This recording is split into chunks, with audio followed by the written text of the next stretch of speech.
पंडित राजेंद्र प्रसाद त्रिपाठी जी अखिल भारतीय ब्राह्मण महासभा के राष्ट्रीय अध्यक्ष हैं।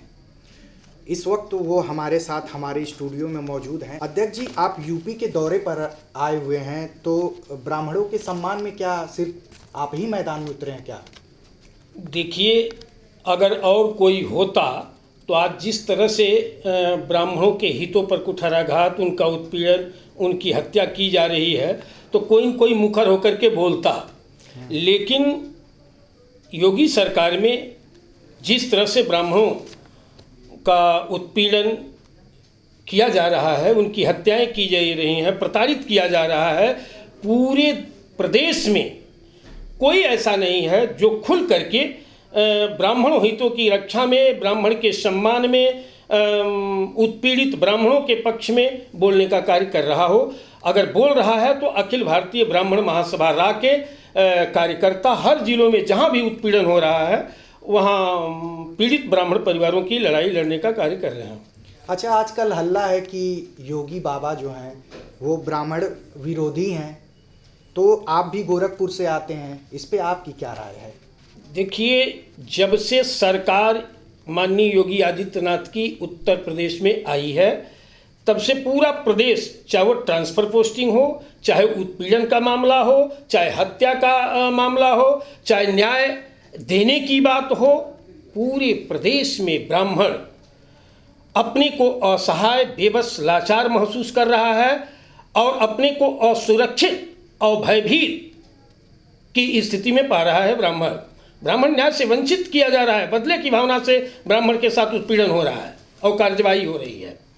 रह गई बात जातिवाद की, तो बीजेपी, मैं पूरे देश में कहता हूं बीजेपी को कि वो नफरत की राजनीति करती है, जातीयता का जहर पैदा करके समाज को बांटने का काम कर रही है, जो काफ़ी निंदनीय है। अच्छा, आजकल सारे दल जो हैं, सियासी दल जितने भी हैं, ये लोग ब्राह्मणों के पीछे दौड़ रहे हैं, तो आपको क्या लगता है कि क्या ये चारागाह बना हुआ है? हाँ, ये चारागाह ही समझ करके लालीपाप लेकर के दौड़ रहे हैं। मैं तो उस दल को या उस नेता को ब्राह्मण हित चिंतक मानूंगा जो कुछ क्रिया करे, प्रैक्टिकल रूप में आए ना। आज हम मारे जा रहे हैं, सताए जा रहे हैं, हम न्याय के लिए दर दर भटक रहे हैं, आज हमारी कोई वकालत नहीं कर रहा है और फर्जी लालीपाप दिखाया जा रहा है ब्राह्मणों को। तो अब उत्तर प्रदेश में ब्राह्मण लालीपाप का शिकार नहीं होगा। अच्छा, मायावती जी ब्राह्मणों की असमर्थता की बात करती हैं, अखिलेश यादव जी हैं वो भी भगवान परशुराम जी की बात करते हैं, तो फिर क्या लगता है ये सब क्या चक्कर क्या है इतना? ये सब लालीपाप है। अखिलेश जी की भी सरकार रही है, मायावती की भी सरकार रही है, कांग्रेस की भी सरकार रही है, और बड़ी उम्मीद की लेकर के भारतीय जनता पार्टी की सरकार लाने का काम देश और प्रदेश में ब्राह्मणों ने किया। उसका परिणाम भुगत रहा है ब्राह्मण। रह गई बात कि मैं तो आज ये कहूँगा आपके सम्मानित चैनल के माध्यम से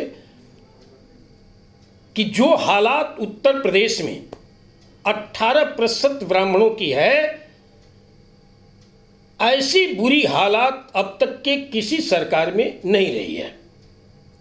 रह गई बात ब्राह्मण कैसे अपने आप को सुरक्षित रखें।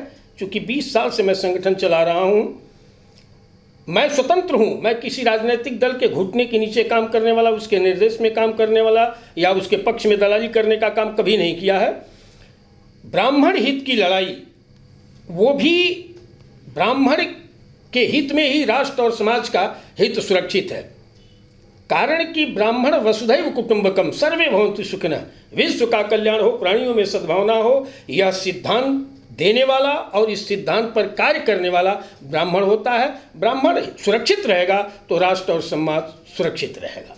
अच्छा, एक आखिरी सवाल राष्ट्रीय अध्यक्ष जी आपसे है कि पूर्व मुख्यमंत्री अखिलेश यादव जी, उनसे आप 2 बार मिले हैं, क्या वजह है? अरे मैं 10 बार मिलूंगा भाई, चाहे वो अखिलेश जी हों या सतीश मिश्रा हों, चाहे जितिन प्रसाद हों, चाहे मनोज तिवारी। मैं मनोज तिवारी से मिल करके आया हूँ तो क्या मैं भाजपाई हो गया? महेश शर्मा जी से मिल करके आया हूँ, जगदम्बिका पाल जी से मिल के आया हूँ तो क्या मैं भाजपाई हो गया? सतीश मिश्रा कल बुलाएंगे, ब्राह्मण हैं, मैं उनसे भी ब्राह्मण हित की बात कर सकता हूँ। क्या मैं बसपाई हो गया? ये गलत लोगों की सोच है। और रह गई बात अखिलेश यादव की, तो अब तक की अखिलेश यादव देश और प्रदेश में एकमात्र ऐसे नेता है, अब मैं खुल करके बोलूँगा अगर ये आरोप बार बार आ रहा है, तो जो विकास अखिलेश यादव के कार्यकाल में हुआ है, केवल उसका फीता काटने का काम कर रहे हैं। शिलान्यास अखिलेश यादव की सरकार में हुआ, विकास उत्तर प्रदेश का अखिलेश यादव की सरकार में हुआ है। जितनी कम उम्र का वो मुख्यमंत्री कार्य किया है, बता दें जितने कार्य हुए हैं विकास उत्तर प्रदेश में विकास के, वो अखिलेश यादव की सरकार में हुए हैं। प्रशासनिक स्तर पर एक हनक रहा है तो मायावती जी के शासनकाल में हुआ है। इनसे भी बड़ी उम्मीद हुई कि भारतीय जनता पार्टी की सरकार आई, योगी आदित्यनाथ जी बड़े तेवर वाले हैं, बोलते हैं बहुत बढ़िया, कार्य भी इनका अच्छा लगेगा। लेकिन आप देख लीजिए अगर इनके शासनकाल में विकास हुआ है तो अपराधियों का, जातिवाद का यही विकास हुआ है। अपराधी एकदम बेलगाम घूम रहे हैं, संरक्षित है इस सरकार में, पुलिस निरंकुश हो गई है, भ्रष्टाचार चरम पर है। ये हालात है, हर व्यक्ति असुरक्षित अपने को महसूस कर रहा है, चाहे वो बेटियां हों, महिलाएं हों, युवा हों। ये ब्राह्मण को टारगेट करके काटा जा रहा हो, न्याय नहीं मिल रहा है, ये हालात है। अपराधियों का मनोबल ऊंचा है, यही विकास हुआ है इस सरकार में। अन्य सरकारों में ऐसा नहीं रहा है। अन्य सरकार देखिए, पिछली सरकार जो रही है माननीय योगी क्या नाम है अखिलेश यादव जी की, एक्सप्रेस वे देखिए, भारत का सबसे बड़ा एक्सप्रेस वे बना। उन्होंने हिंदुत्व के लिए संस्कृत शिक्षा को बढ़ावा देने का काम किया है। तमाम उनके ऐसे कार्य हैं। ये तो हमारे हिंदुत्व देश के प्रदेश के हिंदुत्व की भावना का शोषण कर रही है पार्टी।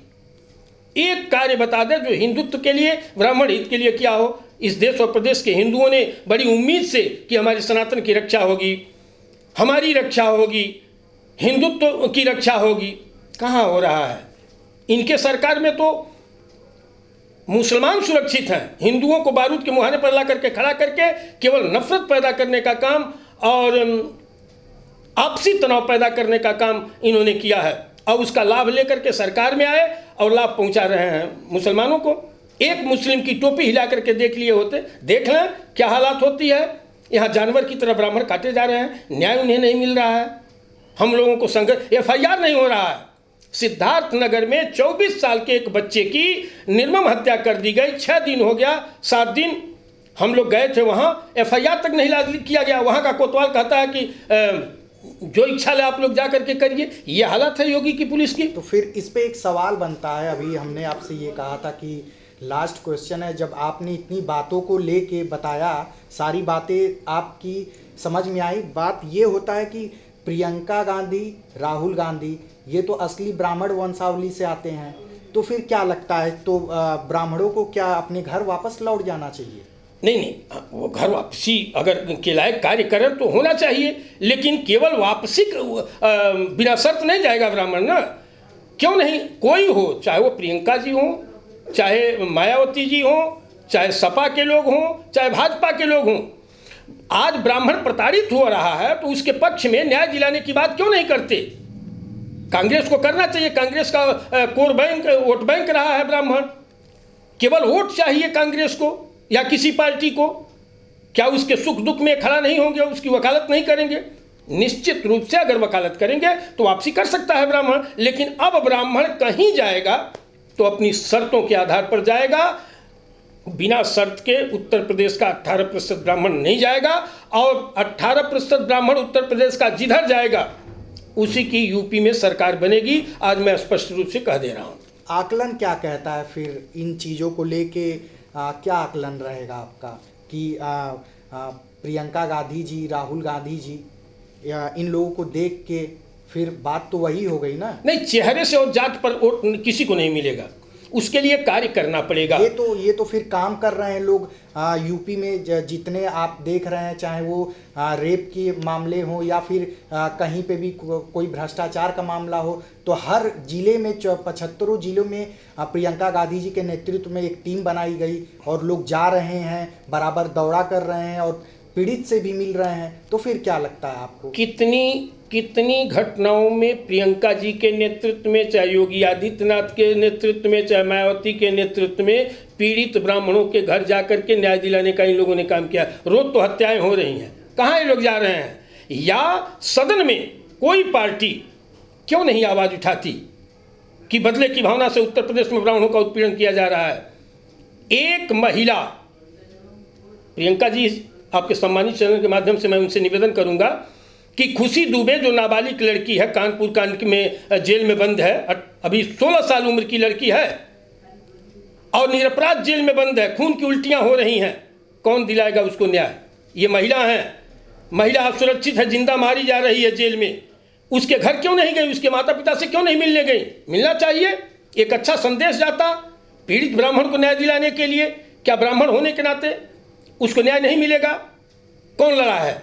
कोई पार्टी बता दे जो खुशी दुबे की लड़ाई लड़ा हो, आज वो जेल में न्याय के लिए तरस रही है, निरपराध, सारी गंभीर धाराएं उस पर लगाई गई हैं।